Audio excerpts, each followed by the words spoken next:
Wells leading up to his death. And here's what we've learned. According to ABC News, witnesses told investigators that 18-year-old Nolan Wells had been drinking heavily with friends on Horn Island in Mississippi, according to a document with preliminary information from the Mississippi Department of Marine Resources. Again, ABC News with the reporting. There's more. Police report from the Mississippi Department of Marine Resources said several friends that traveled to the island on the vessel with Nolan told authorities, quote, that when they left, he was in the company of an unknown female and that he chose to remain on the island. The document, a description sent on July 5th by the Marine Patrol as part of attempts to find Wells after he went missing, was an email that listed basic information for Wells, including his physical description, as searchers scanned the island for signs of him after he went missing on the 4th of July. There's another document ABC News obtained, and it reinforced what friends told investigators about why Wells was not on the return trip on July 4th in the boat he took to Horn Island with his friend. A police report from the Mississippi Department of Marine Resources said several friends that traveled to the island on the vessel with Nolan told authorities that when they left, he was again in the company of an unknown female. He chose to remain. Friends have said they did not abandon Wells, but needed to return to shore because their boat was taking on water. ABC News obtained GPS data from the boat that Wells rode on to Horn Island. It showed the boat set off for the island around 9:56 a.m. July 4th, arrived at 11:14 a.m. The data showed the boat was stationary from that point until 4:30 p.m. At 4:31 p.m., the boat left Horn Island, moving slowly, no more than 4.2 knots for nearly 3 miles. And at 5:25 p.m., the boat regains normal operation with a speed of 30 to 35 knots. It arrived on shore about 20 minutes later, again, according to the data. The official autopsy report from the state medical examiner's office, the toxicology tests, still pending. A private autopsy commissioned by Wells' family preliminarily ruled his cause and manner of death as, quote, undetermined pending investigation. Authorities said they suspect Wells drowned. Jackson County Sheriff John Ledbetter said there was no initial indication of a crime, but he stressed that investigators were working diligently to determine exactly what occurred. Ledbetter also said the sheriff's office welcomed the family's independent investigation. So it is unknown why Nolan's phone had missing data. Mother Christine Wells Woonsley is making moves in court, though. She wants to get her hands on her late son's social media account. See the mother and son pictured there. TMZ obtained court documents filed by Christine on Tuesday. They reveal she fired off subpoenas to the companies behind Facebook, Instagram, WhatsApp, Life 360, Snapchat, and TikTok.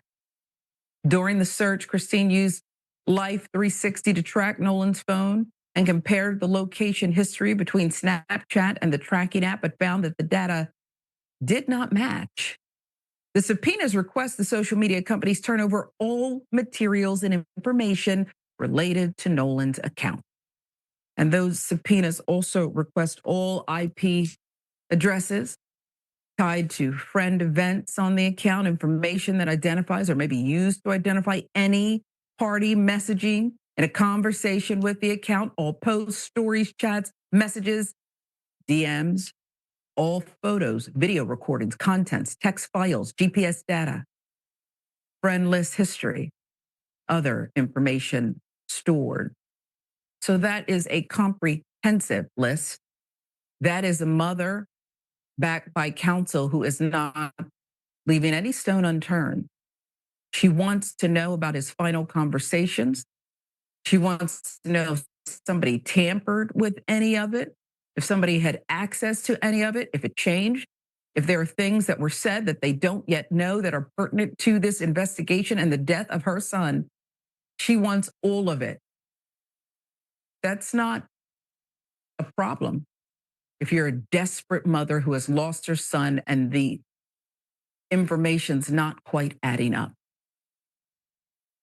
it could be that Nolan Wells drowned. Could be that he drowned and there's more to it. Accident, on purpose, that's what they're trying to determine. But not just that, what led up to his final moments. She wants to know what happened to her child.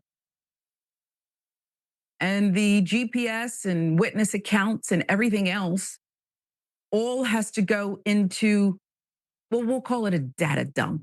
And then it has to be analyzed, not in isolation, not one little thing here, one little thing there, but a group together, chronology pieced together, forensic people who do this kind of thing, looking at every single bit of it. Ben Crump, her attorney, will make sure. And you know who else is going to make sure? This mother.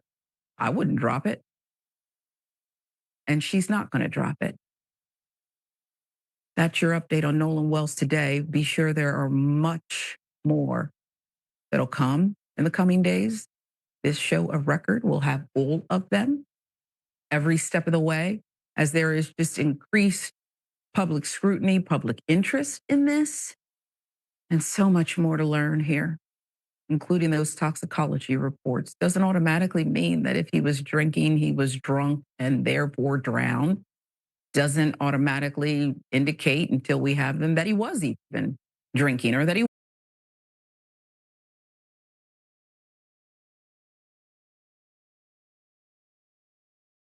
but I really don't give a damn. This case just got broken wide open.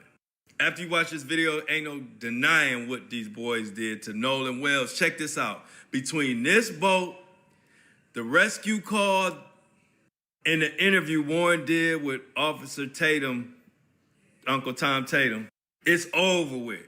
Check this out. Now, remember how Warren said that they told him to get on the boat, but he left with a girl and Katie, and it's supposed to be Katie, but then Katie said that she saw Nolan go with them? Check this out. We were in emergency. The boat, we're trying to save the boat. It's not like we didn't ask Nolan or we just left Nolan. Nolan decided to stay on the island with the girl that he was with, and the girl is a witness to that too. Yeah. Now right there, Warren says he told them, they told Nolan to get on the boat, but he didn't. He went with Katie, the girl. But then in that same interview, listen to what Warren said. And this tells him, everybody, that he's lying, and it just destroys the boy's whole case. Katie sent a message to my buddy the next day and said, you know, this is the last time I saw him, you know, he's really sweet. But she also mentioned that the last time she saw Nolan was when my buddy was yelling at him to get on the boat. So Warren, you know you messed up. You said out your own mouth that Katie told y'all, basically to y'all face, that the last time she seen Nolan was when y'all was yelling at him to get on the boat, which destroys your whole narrative that he went with her and that was it. He got on the boat, period. And we hearing this crazy distress call, and even allegedly, people I've heard in there that says, hey, what are you doing with that bark? You're going to step in a pool of blood. And in the interview, Warren said that he had got in to hook the boat or something. It ain't adding up, and I don't like it. What if I told you? Wait, this